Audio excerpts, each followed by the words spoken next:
My name is Valerie, and I am 36 years old. I want to tell you a story about the exact moment the blinders finally fell from my eyes. It is a story about family, or rather, the illusion of family. It happened at my own sister's engagement party. We were standing in this gorgeous rooftop restaurant right in the center of downtown. It was the kind of place that had delicate fairy lights strung up everywhere, casting this warm, golden glow over the polished mahogany floors. The view of the city skyline through the floor-to-ceiling windows was the kind of view that costs more than most people pay for rent in a month. The air in the room smelled like expensive roasted meats, truffles, and fresh white lilies. I was standing there in my best silk dress, holding a heavy crystal vase that I had spent hours picking out, trying to find my place at the table. That is when my sister, Kelsey, pointed to a single, folding metal chair right by the trash station and told me, "Sorry, this table is for family only." Before I tell you how that night ended with a stunning $4,200 bill and a family meltdown that is still sending shockwaves through our lives, I need to take you back. I need you to understand how a woman in her 30s ends up standing in a luxury restaurant, letting her own flesh and blood treat her like a second-class citizen. It does not happen overnight. It happens over decades of slow, quiet conditioning. There have always been two daughters in my family, Kelsey, the golden child, and me, the responsible one. Even when we were little girls playing in the backyard of our suburban home, the dividing line was drawn in thick, permanent marker. Kelsey was the center of our universe. She had bright blonde hair that my mother loved to brush and style into perfect ringlets. She had a loud, demanding laugh that my father found absolutely charming. If she wanted ballet lessons, my parents found the money, even if it meant clipping coupons for months. If she wanted the newest, most expensive dolls for her birthday, they were magically waiting under the Christmas tree, wrapped in shiny pink paper. Me? I was the older sister. I was the one who was told to be understanding. I was the one who wore hand-me-down dresses from older cousins. I learned very early on how to fix my own bicycle chain because my father was always too busy fixing Kelsey's toys. I remember one specific summer when I was 12 years old. I spent 3 exhausting weeks weeding our neighbor's massive vegetable garden, pulling out thorny weeds until my fingers were blistered and raw, just to earn enough money to buy a pair of roller skates I had seen in a catalog. I finally bought them, proudly lacing them up on the front porch. When Kelsey, who was 6 at the time, saw them, she immediately threw a massive tantrum. She cried so hard her face turned purple because she did not have a pair. My mother walked out onto the porch, sighed heavily, unlaced the skates from my feet, and handed them to Kelsey. She patted my shoulder and said, "You are older, Valerie. You have to look out for your sister. Be the bigger person." I swallowed my tears, feeling a hard lump form in my throat, and nodded. That was what I was trained to do. That dynamic never changed. As we grew up, it only became more deeply ingrained in the fabric of our family. Years later, when our grandmother passed away, the family gathered for the funeral. I spent the entire week coordinating the catering, organizing the flowers, and making sure the extended relatives had places to sleep. Kelsey spent the funeral weeping dramatically into my father's shoulder, absorbing all the sympathy and attention in the room. When the will was read, we found out my grandmother had left a modest inheritance. My parents immediately took the entire sum and put it into a college fund for Kelsey. They looked at me, sitting across the lawyer's mahogany desk, and told me that since my grades were so good, I could easily get scholarships, but Kelsey needed the extra help. But Kelsey did not use that college fund for an education. She was the charismatic screw-up. She dropped out of university after exactly 3 semesters because she claimed she needed to find herself and the professors did not understand her creative vision. She burned through jobs like they were disposable napkins, constantly quitting because her bosses were too demanding, the hours were too early, or the work environment was not inspiring enough. At 30 years old, she was still living at home in her childhood bedroom, which my parents had recently redecorated for her. I, on the other hand, was the quiet one, the old reliable Valerie. I did not get any scholarships that covered my full tuition. I worked 2 jobs just to put myself through a local state college. During the day, I worked as a data entry clerk in a windowless office. At night, I waitressed at a diner that smelled permanently of old frying oil and stale coffee. I remember coming home at 2 in the morning, my feet aching so badly I could barely stand in the shower, only to sit at my tiny kitchen table and study until the sun came up. I lived in a cramped, drafty apartment with mismatched furniture I found on the sidewalk. While I was doing that, pouring every single penny I earned into my tuition and rent, my parents were writing fat checks for Kelsey's latest startup ideas. Somehow, her ideas always missed the mark entirely. One year, it was a boutique organic pet clothing line. My father bought her 2 expensive sewing machines and thousands of dollars in imported fabrics. She made exactly 3 sweaters before deciding sewing was too hard on her back. The next year, it was a luxury lifestyle blog that required a massive budget for what she called research trips to tropical islands. None of it ever worked out, but my parents never stopped funding her life. I used to sit in my cheap apartment, eating plain buttered noodles out of a chipped bowl, wondering why my own parents would not even help me with $50 for a textbook, yet they threw thousands at Kelsey's fleeting whims. But for years, I told myself this was just how families worked. I convinced myself that if I just proved my independence, if I just showed them how responsible and successful I could be, they would eventually respect me. I would show up to every birthday, every holiday, with a carefully wrapped, expensive gift in hand, hoping that this time I would finally earn my seat at the table. It never happened. The jabs were constant, always disguised as little family jokes. I would walk through the front door for Thanksgiving, carrying a heavy homemade casserole that took me hours to prepare, and my dad would chuckle from his armchair. "Oh, Valerie is here," he would announce to the room. "Do not worry everyone, we will try not to have too much fun now." I would force a stiff smile, feeling the heat rise in my cheeks, and walk straight into the kitchen to start washing the dishes they had left in the sink. About 2 weeks before the fateful engagement party, I was having lunch with my best friend, Brenda. We were sitting at a little Italian cafe downtown, the kind with red checkered tablecloths and the smell of roasting garlic in the air. I had just received a major promotion at my corporate job. It came with a beautiful new title and a significant bump in my salary. I was proud of myself. But I was exhausted. I was picking at my chicken salad, pushing the tomatoes around the plate with my fork. I started venting to Brenda about my mother. Just that morning, my mother had called me. Her voice was dripping with that artificial sweetness she always used when she wanted something. She had asked me for a small loan to cover Kelsey's car insurance. She claimed Kelsey was between jobs again and just needed a little bridge money. Brenda stopped chewing her pasta. She put her silver fork down on her ceramic plate with a sharp, loud clink. She leaned across the small table and looked me dead in the eye. Brenda is a tough woman. She had recently gone through a brutal divorce. She spent 2 years fighting tooth and nail with a ruthless lawyer just to get full custody of her 2 young boys and protect her own retirement savings from a husband who had drained their joint accounts. She knew exactly what financial and emotional manipulation looked like. "Valerie, you have to see what is actually happening here," Brenda said, her voice dropping lower, intense and serious. I tried to brush it off, forcing a little laugh. "It is just car insurance, Brenda. She is my sister. Family helps family." Brenda shook her head, her eyes flashing with frustration. "They do not just take you for granted, Val. They are using you." I stared at her. The cheerful background chatter of the restaurant seemed to fade out entirely. The clinking of glasses and the hum of conversation became distant noise. "You are not their daughter," Brenda continued, her voice slicing through the air. "You are their emergency fund." I felt a sudden, sharp tightness in my chest. My breath hitched.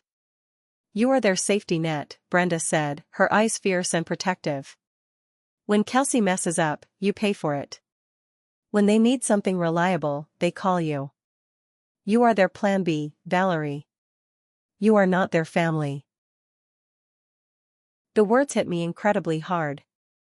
They felt like a physical slap to the face, because deep down in my gut, I knew they were absolutely true. I had always known it, but I had spent 36 years burying that truth under mountains of duty and obligation.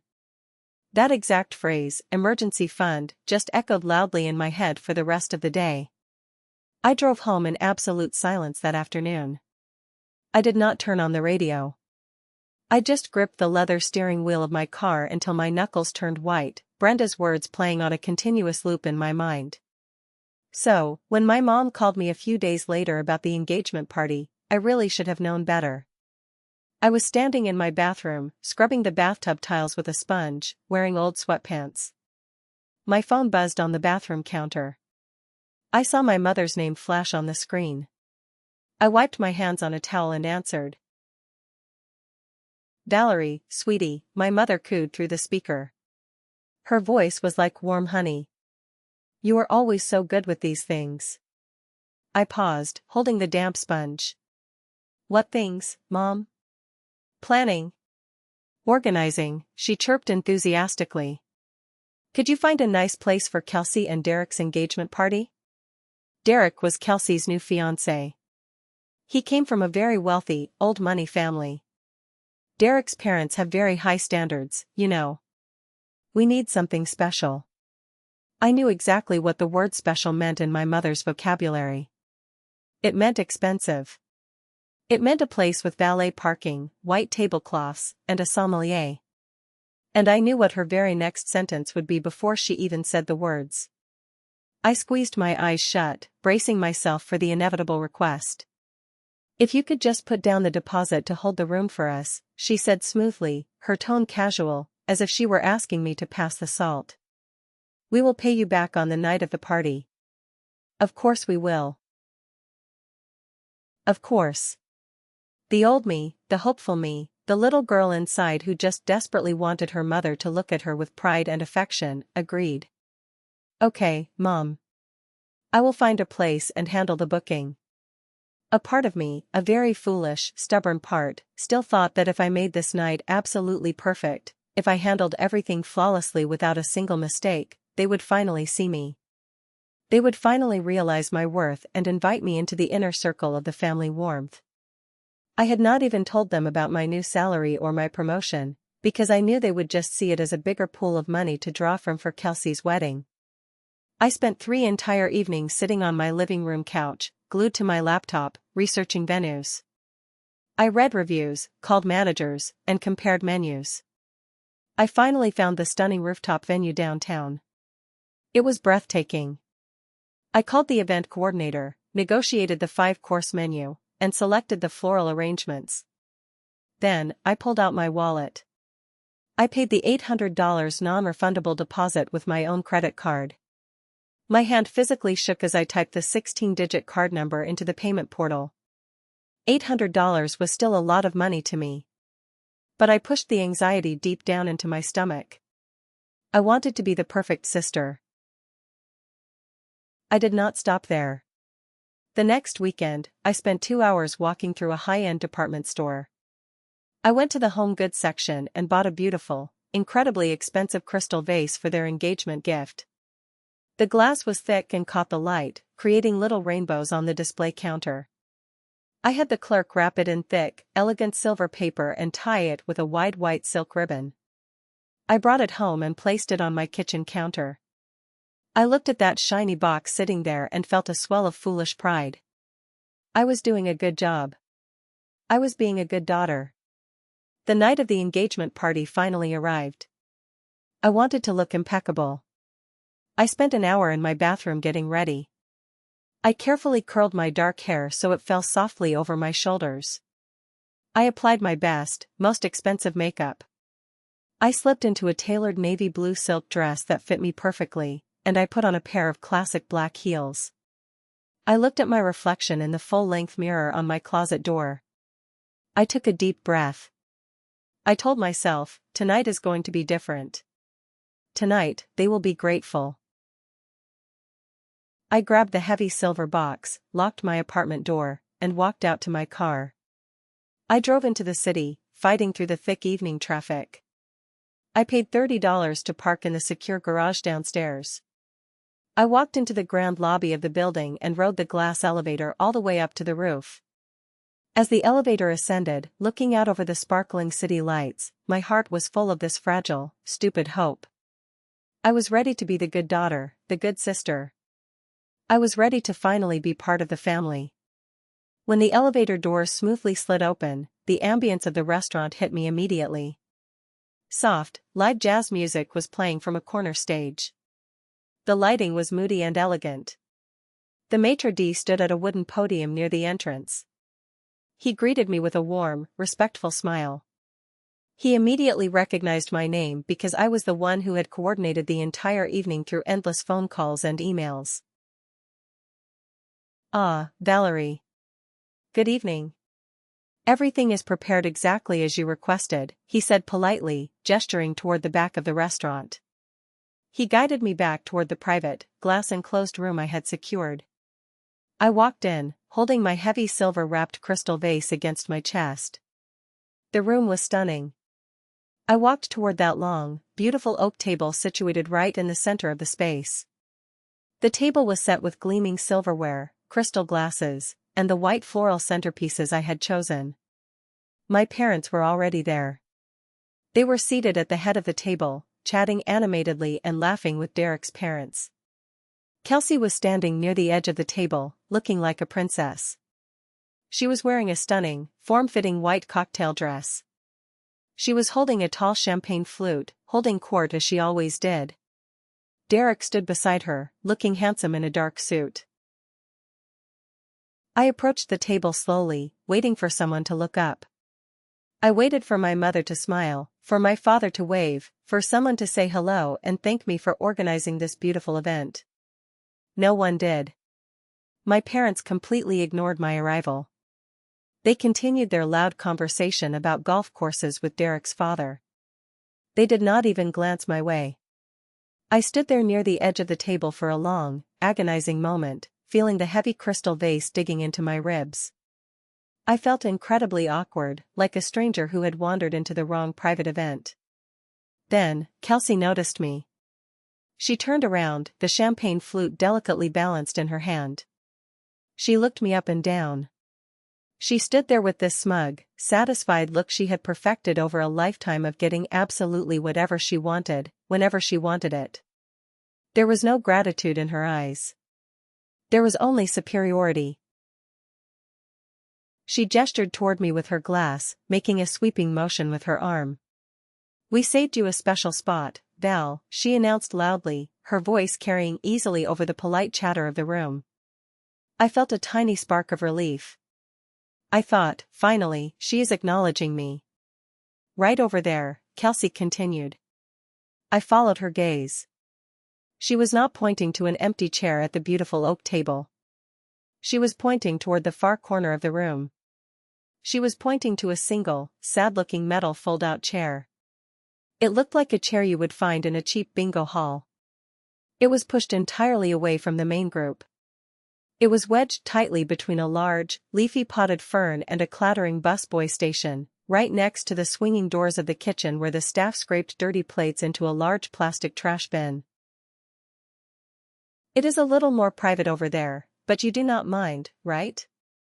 Kelsey said smoothly, flashing a sickly sweet, entirely fake smile. "The main table is just for family. We really needed the seats for Derek's aunts and cousins." I froze. The words hung in the air. The main table is just for family. At the main table, that long beautiful oak thing, the guests erupted in polite, tittering laughter. Derek's aunts, wearing heavy pearl necklaces, giggled into their linen napkins, clearly amused by the situation. I looked at my parents. My parents, seated right there at the head of the table, suddenly found their red wine glasses incredibly fascinating. My father stared intensely at the liquid. My mother adjusted her napkin on her lap. They would not meet my eyes. They absolutely refused to look at me. They were letting this happen. They were endorsing it. For a second, all the air left my lungs. It was a severe physical blow. I felt a hot, burning sensation wash over my face and crawl rapidly down my neck. My ears started ringing loudly. The humiliation was so sharp, so sudden, that it made my eyes water. I was standing in a room I had researched, booked, and paid to secure. I was holding an expensive crystal gift I had bought with money from my new salary. And I was being told by my own sister, in front of a room full of strangers, that I was not considered family enough to sit at the dinner table. But I did not argue. I did not make a dramatic scene. I did not yell, and I did not throw the silver-wrapped box onto the polished hardwood floor, even though every single nerve in my body was screaming at me to do exactly that. The old programming was still too strong. I just gave a tight, jerky nod of my head. I turned on my heel, walked over to my designated seat by the trash station, and sat down. The metal chair was icy cold through the thin silk fabric of my dress. I leaned forward and placed the shiny wrapped box on the floor right next to my feet. I sat up straight, my back rigid, my hands folded tightly in my lap.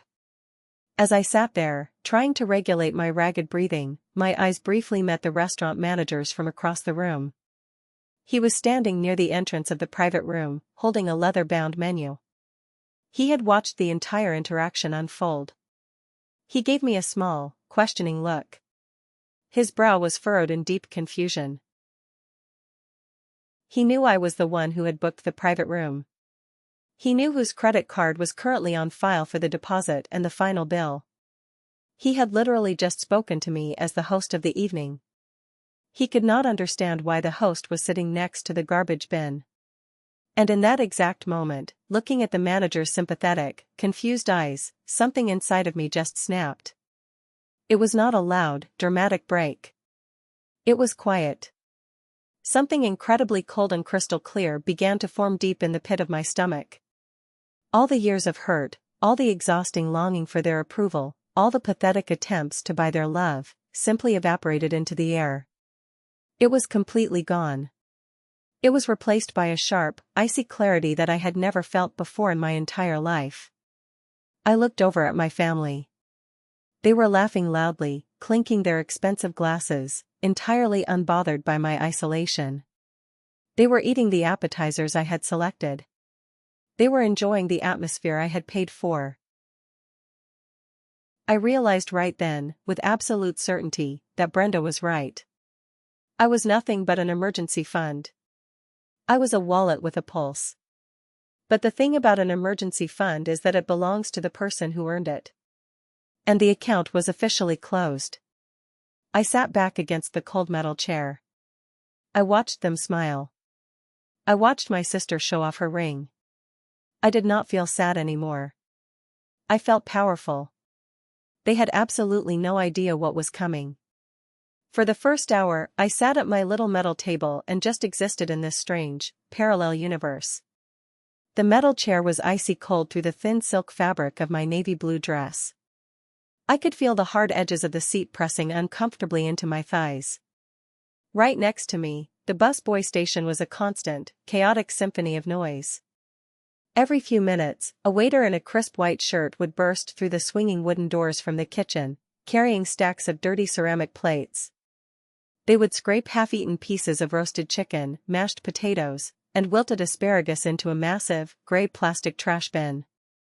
The sharp smell of commercial lemon sanitizer mixed heavily with the lingering scent of discarded food. This was my dining experience. This was the place my family had decided I belonged.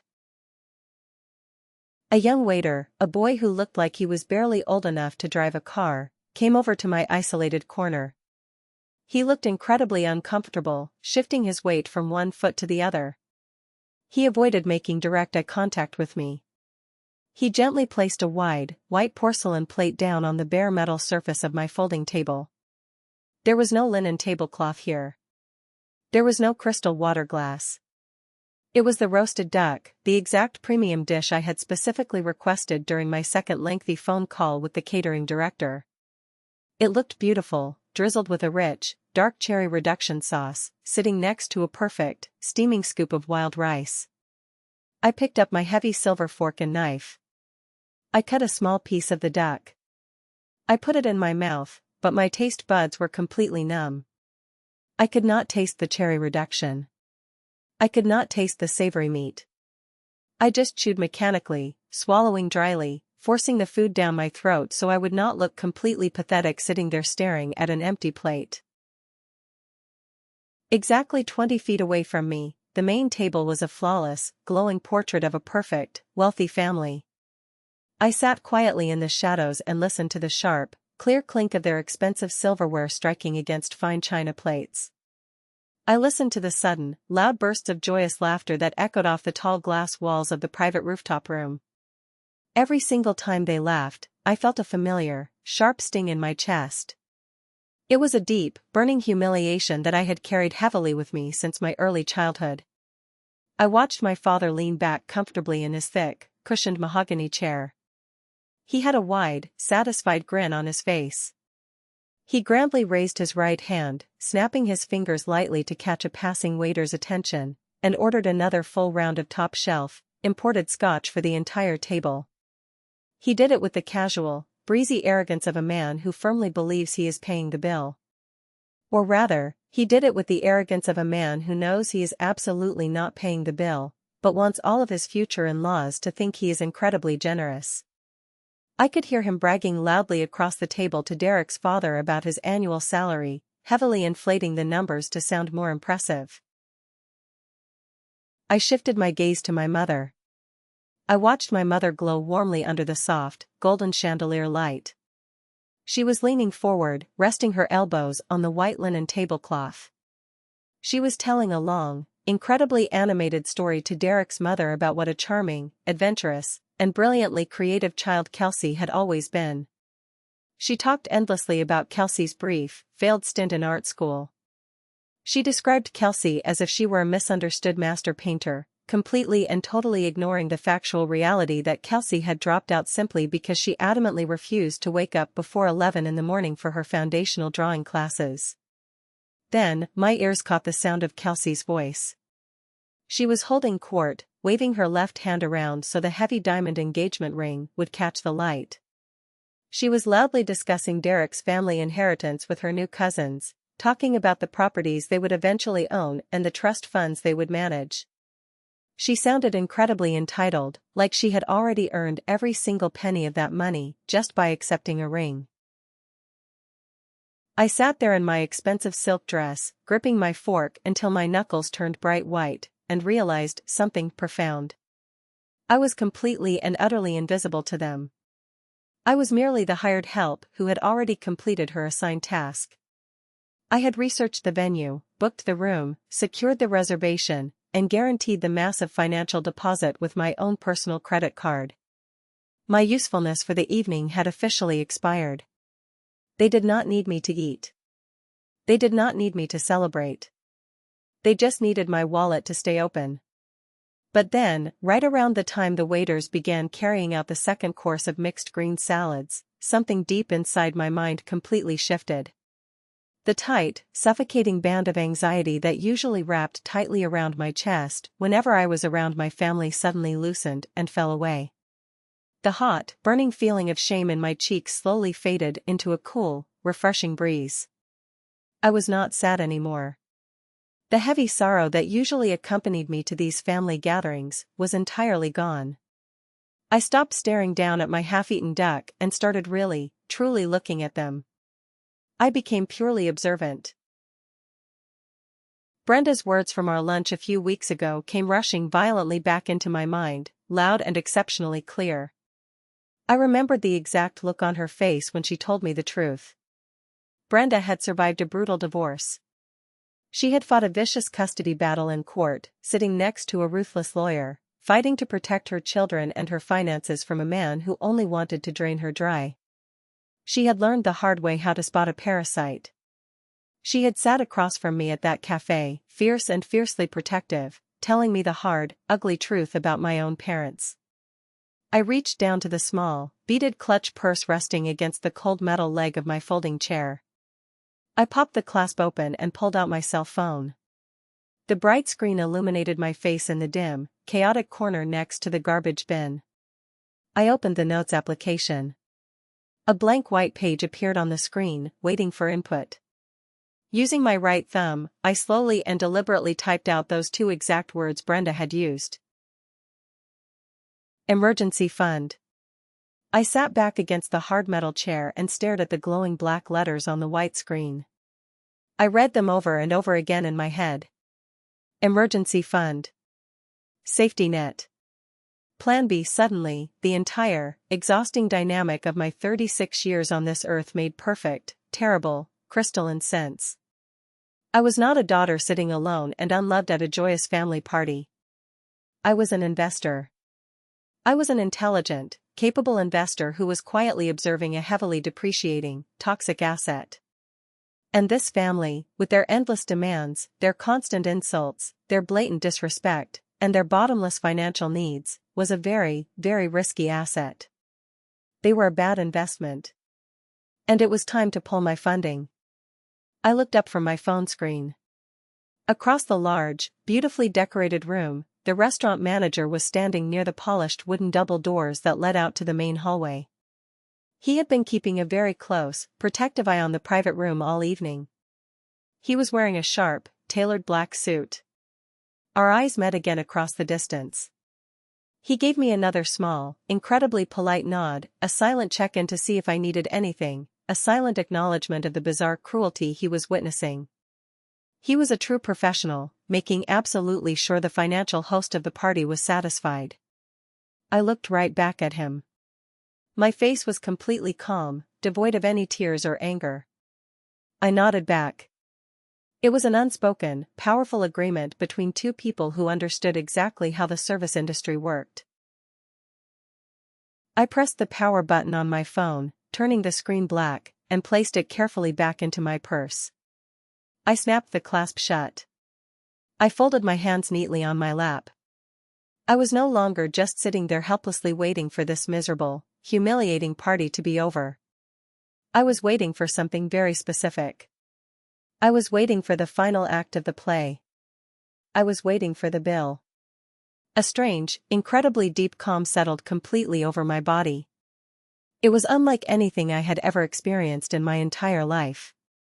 Usually, family events left me emotionally drained, physically exhausted, fighting back tears, and desperate to run to my car so I could finally cry in private.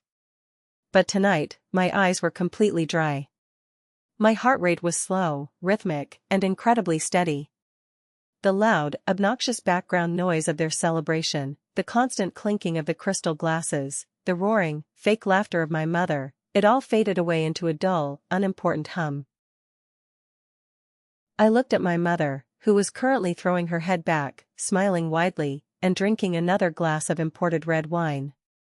I looked at Kelsey, who was tossing her perfectly styled blonde hair over her shoulder and showing off her new, expensive diamond ring to Derek's aunts for the 5th time. I was entirely and completely detached from them. I watched them as if I were watching a documentary about strangers on television. I was no longer a part of it. I was not part of their family. And for the absolute first time in my entire life, I was completely, deeply, and wonderfully okay with that. The long evening stretched on. Waiters in crisp white shirts and black aprons moved efficiently around the room, clearing away the empty dinner plates. They brought out delicate, white porcelain dessert plates featuring a rich, dark chocolate ganache cake adorned with edible gold flakes. They poured dark, steaming, aromatic coffee from heavy silver pots into small ceramic cups.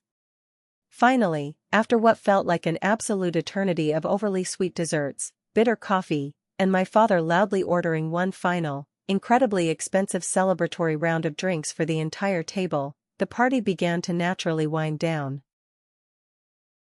The loud, raucous laughter slowly died down to a soft, sleepy, contented murmur. People started checking their silver watches.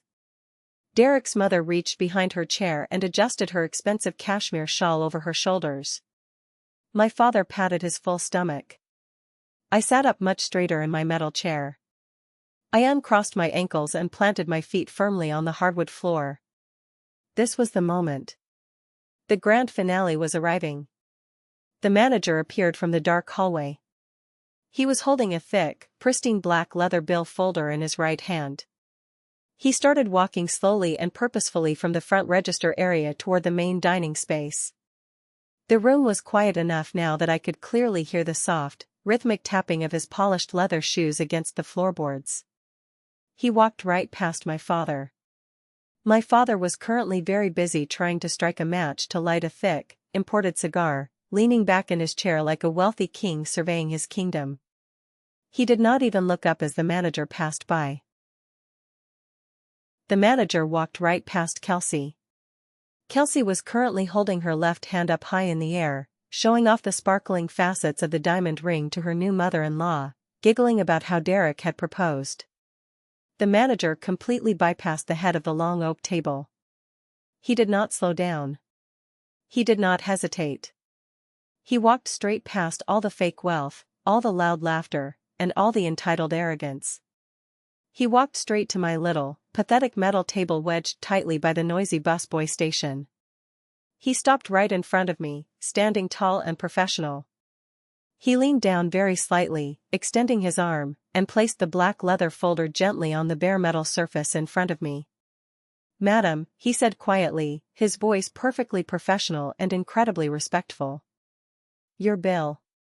The heavy silence that instantly fell over the entire room was thick enough to cut with a knife. It was absolute and immediate.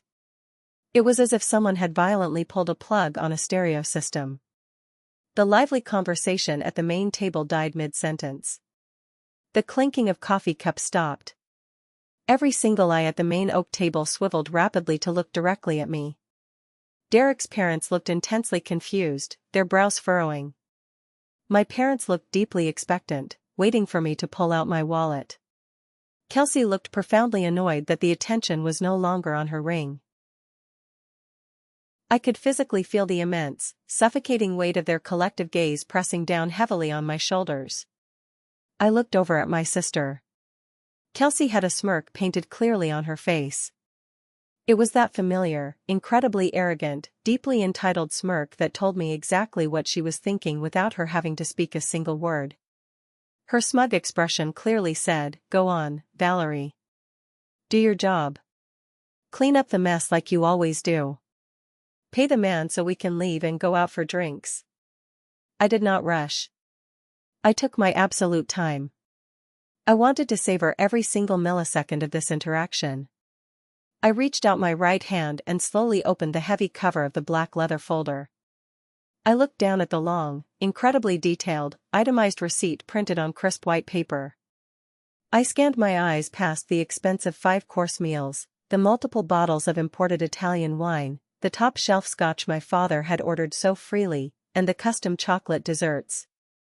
My eyes traveled all the way down, landing squarely on the bold, black number printed at the very bottom of the page. The total was exactly $4,200. $4,200.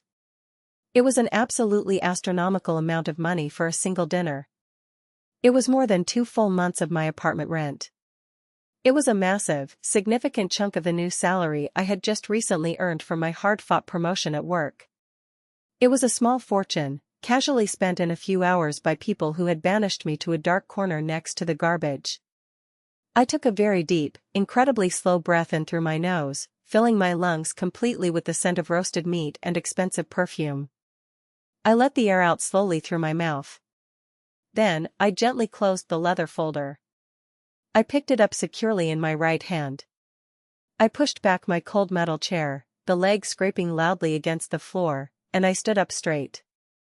I took a moment to smooth the front of my navy silk dress, ensuring I looked perfectly composed. I gripped the leather folder firmly and began to walk. I walked slowly, deliberately, across the 20 feet of empty floor space, heading directly toward the center of the main table. Every single eye in the room watched my approach. I could feel their confusion slowly morphing into slight apprehension. I stopped right at the head of the magnificent oak table, standing directly in the space between my father's chair and Kelsey's chair. I reached out my arm and placed the black leather folder gently on the polished oak wood, positioning it exactly in front of my father's dinner plate. "I think this belongs to you, Dad," I said, breaking the silence. My voice was incredibly even. It was quiet, but it was as steady and immovable as a massive rock. I did not stutter. I did not shake. My father blinked rapidly, completely startled. His unlit cigar paused halfway to his mouth, hovering in the air. He looked down at the black folder resting on the table, then up at my face. His thick brow was furrowed in genuine, utter, complete confusion. "What is this, Valerie?" he asked, his voice rough. Before I could even open my mouth to answer him, Kelsey scoffed incredibly loudly. She rolled her eyes so dramatically I thought they might get stuck in the back of her head. "Hey, your credit card is already on file for this place, Val," she said, waving her manicured hand dismissively in my direction. "Do not be so dramatic. Just pay it so we can go out for drinks. We are going to a club after this."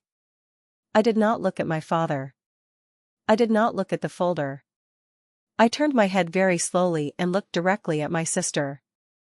I looked at her perfectly curled blonde hair. I looked at her expensive, form-fitting white dress. I looked at her smug, entitled, terribly selfish face. I decided to let the absolute, suffocating silence in the room hang for a long, incredibly heavy beat. I wanted everyone to feel the intense, uncomfortable tension. I wanted them to squirm. Then, I spoke. I made sure my voice was clear, crisp, and loud enough so every single person in that private room could hear my exact words. "It is a bill for a family dinner," I said. "And as you so clearly and publicly pointed out to me when I arrived this evening, Kelsey." I paused deliberately. I kept my eyes locked fiercely right on hers, absolutely refusing to look away, refusing to back down, refusing to be the compliant sister ever again. "I am not at that table," I stated firmly. "If you have made it this far, please do me a huge favor, like the video and comment the number 1 down below. It lets me know how awesome you are and shows that you are right here with me on this journey. Your support is a massive encouragement and truly motivates me. Drop that one so I can recognize you, and now, let us get back to my story." You could have heard a tiny silver pin drop on the thick carpeted floor out in the main hallway.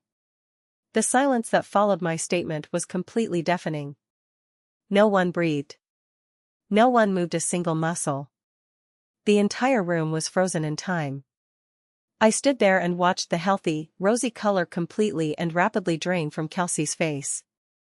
The smugness vanished instantly, leaving her looking pale, sickly, and incredibly old.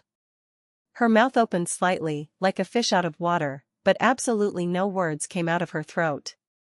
My mother's jaw literally dropped open in shock, her right hand flying up quickly to clutch the string of pearls resting against her chest. She looked like she was about to faint.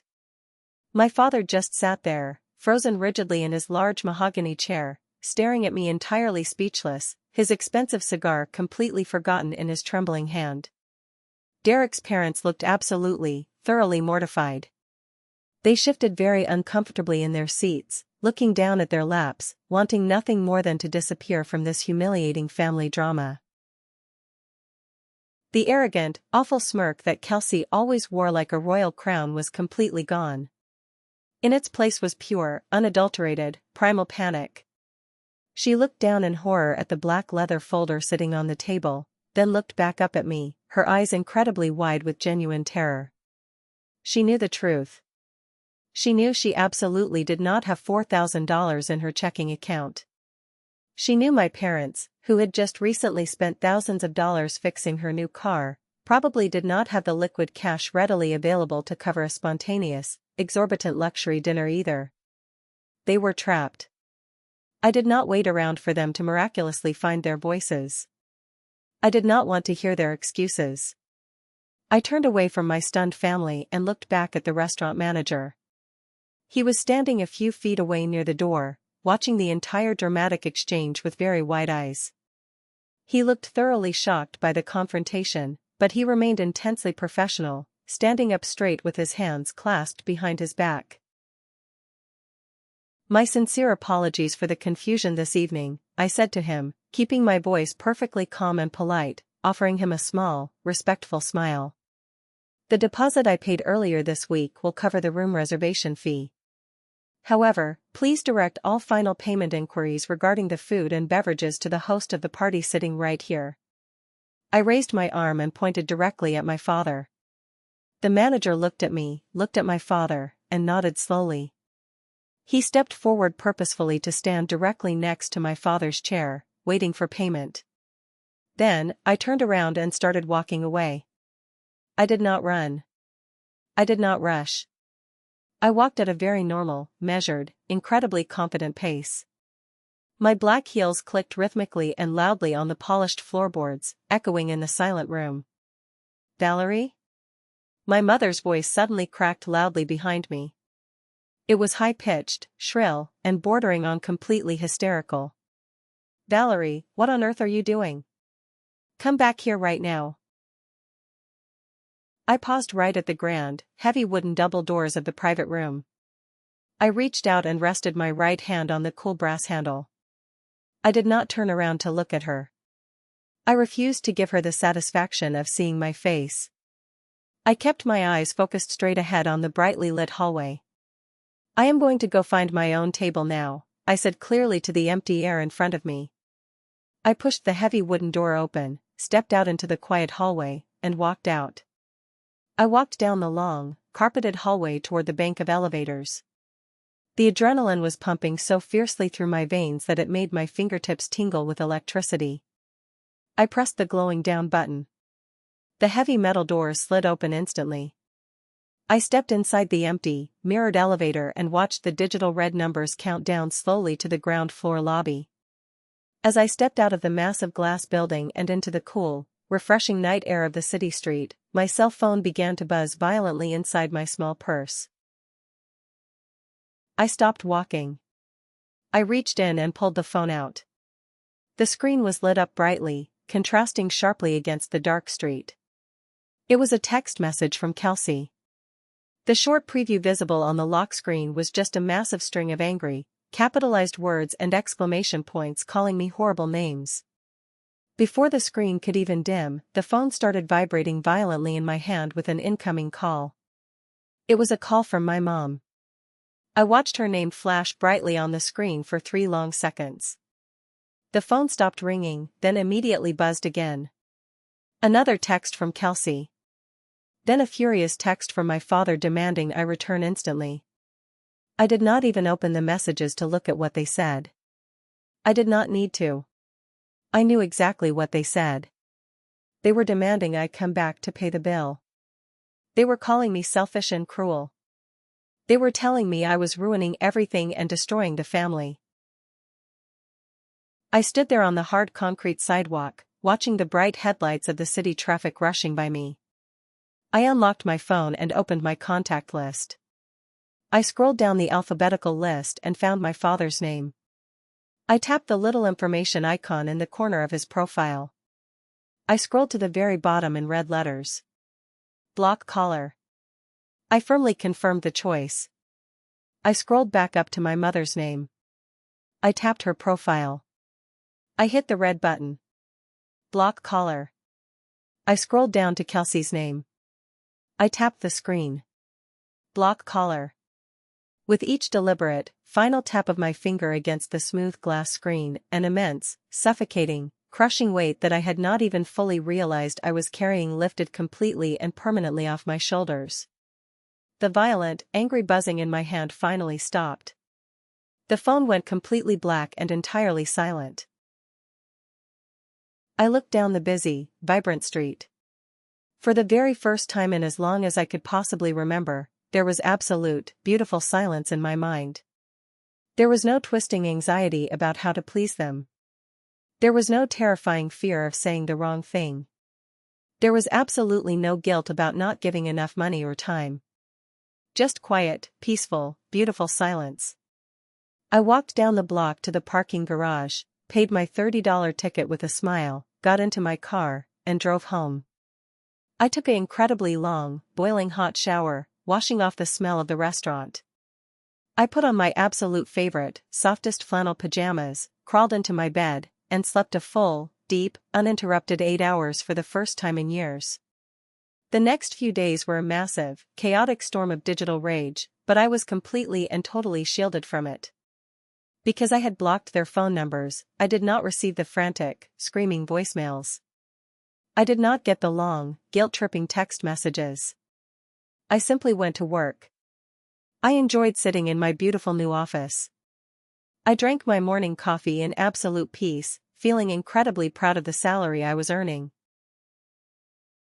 I only found out what actually happened after I left the restaurant, not from a tearful, manipulative phone call, but from an absolutely furious, completely unhinged email from Kelsey that somehow managed to slip through my strict spam filter a full week later. I was sitting comfortably at my kitchen island on a quiet Saturday morning, drinking hot green tea, when I saw her name pop up in bold letters in my inbox. Morbid curiosity got the better of me, so I clicked open the message. It was not an apology. It was not even remotely close to an apology. It was a massive, incredibly long, rambling accusation. She told me I had profoundly embarrassed her in front of her future in-laws. She told me I had completely humiliated our entire family and purposely ruined the absolute most important night of her entire life. But nestled deeply within her angry, capitalized paragraphs was the real story, the part that made me smile into my teacup. According to Kelsey's furious, panicked typing, Derek's father, who was a quiet, extremely serious lawyer who valued personal character and integrity above absolutely all else, had been completely appalled by the entire scene. He had not just been angry that my family had shamelessly tried to stick me with a massive restaurant bill after publicly excluding me. He was deeply, fundamentally horrified by the actual story of the table by the trash, which Kelsey, in her blind panic after I left the restaurant, had tearfully confessed to him while desperately trying to make herself look like the innocent victim. She had apparently tried to explain the seating arrangement away as a funny joke, but Derek's father did not find it funny in the slightest. Kelsey's email angrily stated that Derek's father had immediately contacted his own lawyer to discuss drafting an ironclad prenuptial agreement.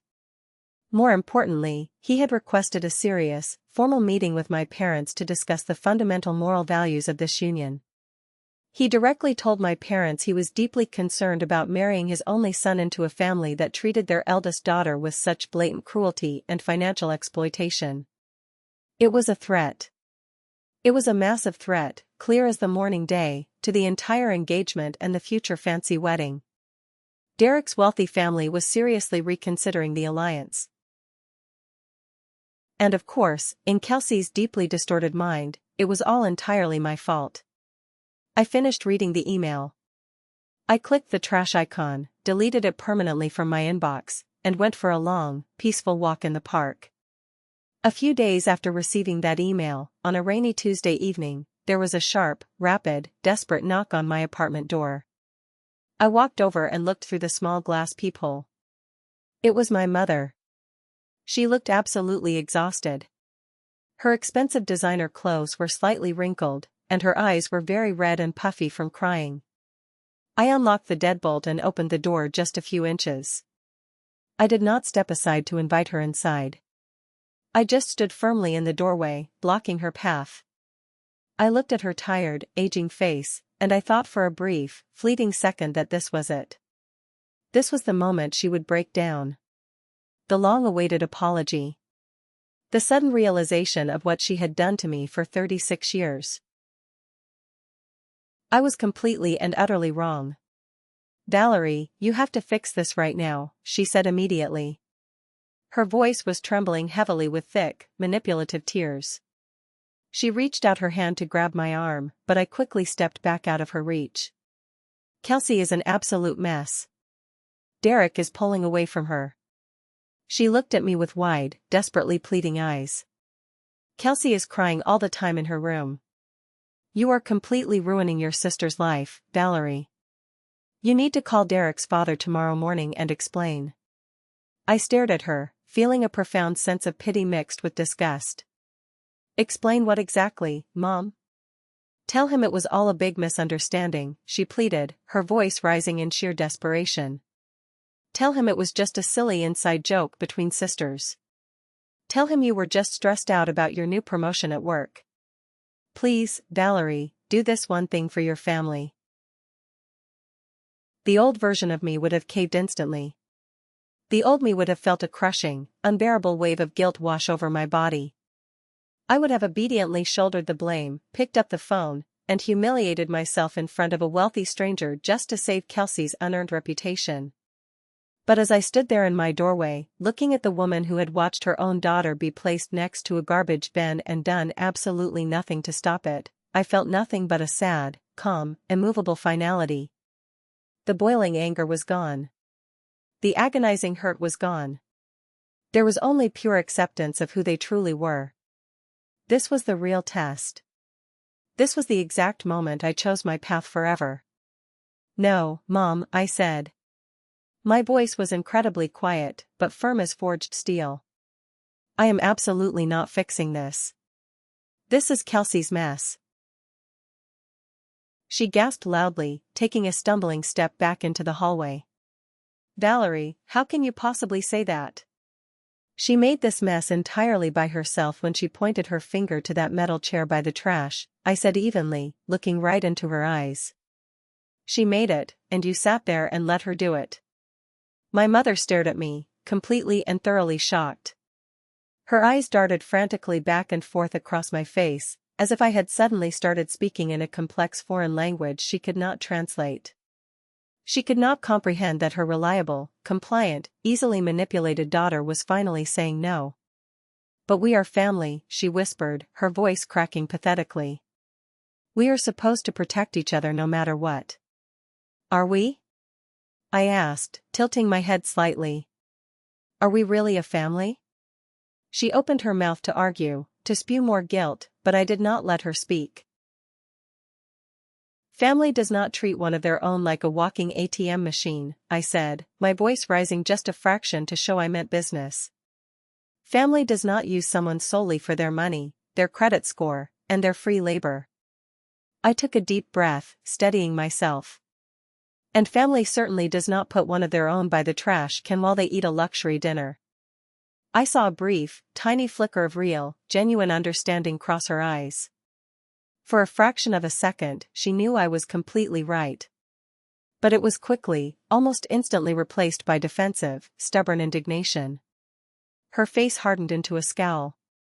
She prepared to launch into a long lecture about respect for elders and sibling obligation. But it did not matter anymore.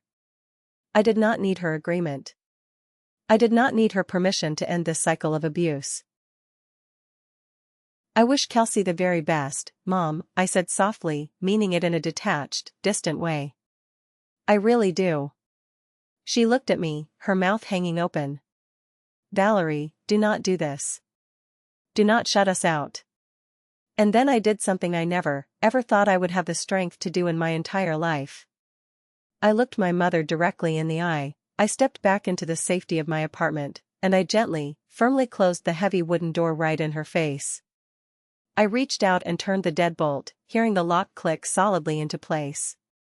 I stood in my hallway, holding my breath, listening to her silence on the other side. She did not knock again. After a full minute, I heard her high heels walk slowly and heavily away down the hall toward the elevator. It has been a few months now since that fateful night at the rooftop restaurant.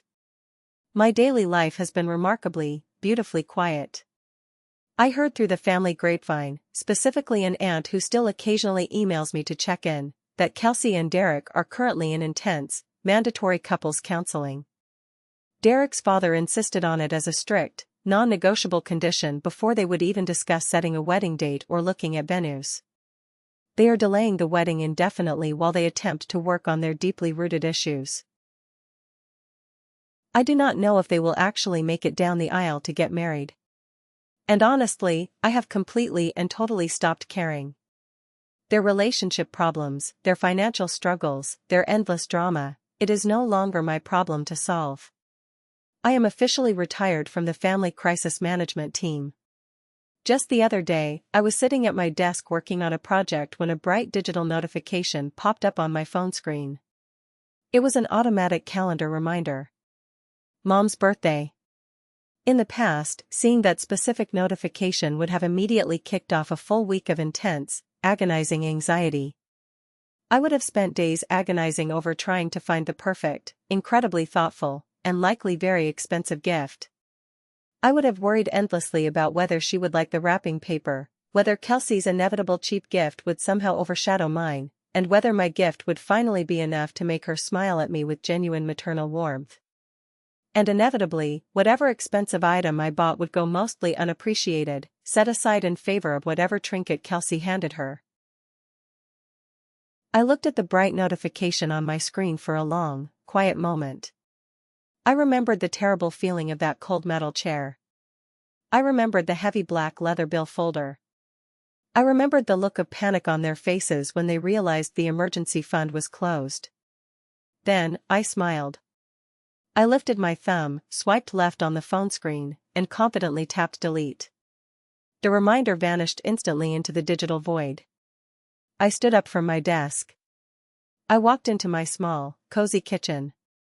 I put the silver kettle on the stove, waited for the water to boil, and made myself a hot, comforting cup of chamomile tea.